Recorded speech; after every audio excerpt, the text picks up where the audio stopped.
നമ്മളിൽ പലരും വാട്സാപ്പിലും ഫേസ്ബുക്കിലുമൊക്കെ സ്വന്തം ചിത്രങ്ങൾ സ്റ്റാറ്റസായി ഇടുന്നവരാണ്. എന്നാൽ ഇക്കാലത്ത് വ്യക്തിഗത ചിത്രങ്ങൾ പോലും സമൂഹ മാധ്യമങ്ങളിലൂടെ ദുരുപയോഗം ചെയ്യപ്പെടാമെന്നതിൻ്റെ തെളിവാണ് കാലടി ശങ്കര കോളേജിലെ ചില വിദ്യാർത്ഥിനികൾക്ക് സംഭവിച്ചത്. അവിടുത്തെ SFI നേതാവായിരുന്ന രോഹിത്തിൻ്റെ ക്രൂരവിനോദം അറപ്പുളവാക്കുന്നതാണ്. സമൂഹ മാധ്യമങ്ങളിൽ സ്റ്റാറ്റസായി പങ്കുവച്ച പെൺകുട്ടികളുടെ ചിത്രമാണ് ഇയാൾ ഫേസ്ബുക്കിലെ അശ്ലീല ഗ്രൂപ്പുകളിൽ പ്രചരിപ്പിച്ചത്. പോലീസ് നിസ്സാര വകുപ്പ് ചുമത്തി അറസ്റ്റ് ചെയ്ത് വിട്ടയച്ച പ്രതിക്കെതിരെ കൂടുതൽ പരാതികൾ വന്നിരിക്കുന്നു. 15 വയസ്സുള്ള പെൺകുട്ടിയുടെ ചിത്രം പോലും ഇയാൾ ദുരുപയോഗം ചെയ്തു. പോലീസിന്റെ നടപടി വിവാദമായതോടെ പ്രതി രോഹിത്തിനെതിരെ പോക്സോ ചുമത്തിയിട്ടുണ്ട്. IT ആക്ടിലെ വകുപ്പുകളും ചുമത്തിയാണ് പ്രതിയെ അറസ്റ്റ് ചെയ്തത്.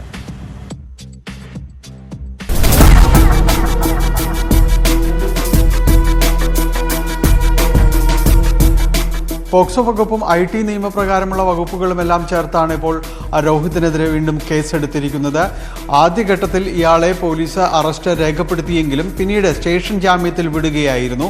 അന്നും 9ഓളം പെൺകുട്ടികളുടെ പരാതികൾ ഇയാൾക്കെതിരെ ഉണ്ടായിരുന്നു. അപ്പോഴും പോലീസ് ഇങ്ങനെയൊരു സമീപനം സ്വീകരിച്ചതിനെതിരെ വ്യാപകമായ രീതിയിലുള്ള പ്രതിഷേധമാണ് ഉയർന്നത്. ഇതിനെ തുടർന്നാണ് വീണ്ടും ഇയാളെ വിളിച്ചു വരുത്തുകയും കസ്റ്റഡിയിലെടുക്കുകയും ചെയ്തത്. ഇപ്പോൾ ഒരു 15 വയസ്സിൽ താഴെയുള്ള ഒരു പെൺകുട്ടിയുടെ ചിത്രം കൂടി ഇയാൾ ഇതുപോലുള്ള അശ്ലീല സൈറ്റുകളിൽ ഇയാൾ ചേർത്തിട്ടുണ്ട് എന്ന് മനസ്സിലായിട്ടുണ്ട്. ഈ ഒരു പരാതിയുടെ കൂടി ഇത് ഗുരുതര സ്വഭാവമുള്ള ഒരു പരാതി തന്നെയായിട്ടാണ് കണക്കിലെടുത്തിരിക്കുന്നത്. അതിൻ്റെ ഗൗരവം ഉൾക്കൊണ്ട് തന്നെയാണ് പുതിയ വകുപ്പുകൾ പ്രകാരം ഇയാൾക്കെതിരെ കേസെടുത്തിട്ടുള്ളത്. ഈ വിഷയം വലിയ രീതിയിൽ തന്നെ നിയമസഭയിലടക്കം പ്രതിപക്ഷം കൊണ്ടുവന്നിരുന്നു.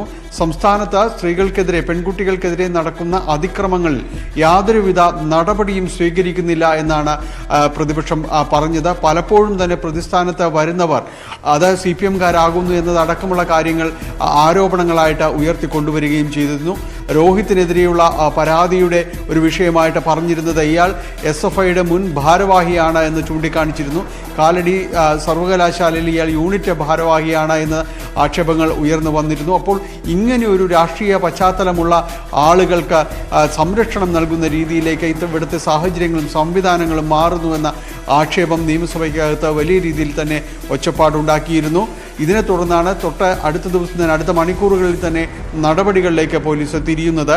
ആദ്യഘട്ടത്തിൽ പരാതികൾ നൽകിയിരുന്നെങ്കിലും കാര്യമായ രീതിയിലേക്ക് നടപടികൾ ഉണ്ടായിരുന്നില്ല.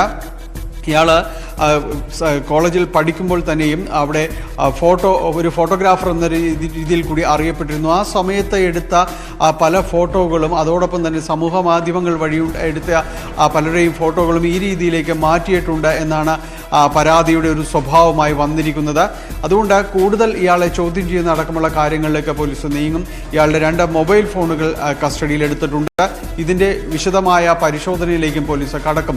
കാരണം ഇപ്പോൾ വന്നിരിക്കുന്ന പരാതികൾക്ക് അപ്പുറത്തേക്ക് ഇനിയും പരാതികൾ വരാനുള്ളൊരു സാധ്യത കൂടി പോലീസ് കാണുന്നുണ്ട്. അപ്പോൾ വിശദമായ ഒരു പരിശോധന അടക്കമുള്ള ഇക്കാര്യങ്ങൾ വേണം. ഇയാളെ ചോദ്യം ചെയ്യേണ്ടതുണ്ട് എന്ന രീതിയിലേക്ക് പോകുന്നു. വരും ദിവസങ്ങളിൽ റിമാൻഡ് ചെയ്യുന്നതോടൊപ്പം തന്നെ ഇയാളെ കസ്റ്റഡിയിൽ പോലീസ് വാങ്ങിക്കുകയും ചെയ്യും. എന്തായാലും ഈ ഒരു സംഭവം വലിയ രീതിയിലൊരു ജാഗ്രതയുടെ സന്ദേശം കൂടി പൊതുവിൽ നൽകുന്നുണ്ട്. കാരണം സോഷ്യൽ മീഡിയകളിൽ പ്രചരിക്കുന്ന ചിത്രങ്ങൾ അത് ഏത് രീതിയിലും മാറ്റപ്പെടാം. ആർക്കെങ്കിലും വൈരാഗ്യബുദ്ധിയ പ്രവർത്തിക്കുന്ന ആർക്കെങ്കിലും ഈ രീതിയിലേക്ക് ഉപയോഗപ്പെടുത്താം. അങ്ങനെയുള്ള സംഭവങ്ങൾ നേരത്തെയും ഉണ്ടായിട്ടുണ്ട്. ഒരിക്കൽ കൂടി ഇത്തരം സംഭവങ്ങളിലൂടെ തന്നെ അത് ആവർത്തിക്കപ്പെടുകയാണ്. അത് ഒന്നുകൂടി അടിവരയിടുകയാണ്. അങ്ങനെയുള്ള ചിത്രങ്ങൾ ഏതെങ്കിലും രീതിയിൽ ഉപയോഗപ്പെടുത്താനുള്ളൊരു സാധ്യതകളിലേക്ക് കൂടിയാണ് ഈ ഒരു സംഭവം വിരൽ ചൂണ്ടുന്നത്. എന്തായാലും പോലീസ് ഈ കേസ് വളരെ ഊർജിതമായിട്ടാണ് ഈ ഒരു ഘട്ടത്തിൽ ഒരു സെക്കൻഡ് ഫേസിലേക്ക് വരുമ്പോൾ പോലീസ് അന്വേഷിക്കുന്നത്. അതിന് വലിയ രീതിയിലുള്ളൊരു വിമർശനങ്ങൾ പോലീസിനെ ഏൽക്കേണ്ടി വന്നു എന്നത് തന്നെയാണ് സത്യം. കാരണം ഇത് ഒച്ചപ്പാടുകളിലേക്ക് നിയമസഭയ്ക്കകത്ത് പോലും ഈ വിഷയം ഉന്നയിക്കപ്പെടുന്ന ഒരു സാഹചര്യത്തിൽ കൂടിയാണ് കാലടി പോലീസ് വീണ്ടും ഇയാളെ വിളിച്ചു വരുത്തുകയും കേസെടുക്കുകയും പിന്നീട് അറസ്റ്റ് രേഖപ്പെടുത്തുകയും ഇപ്പോൾ ചെയ്തിട്ടുള്ളത്.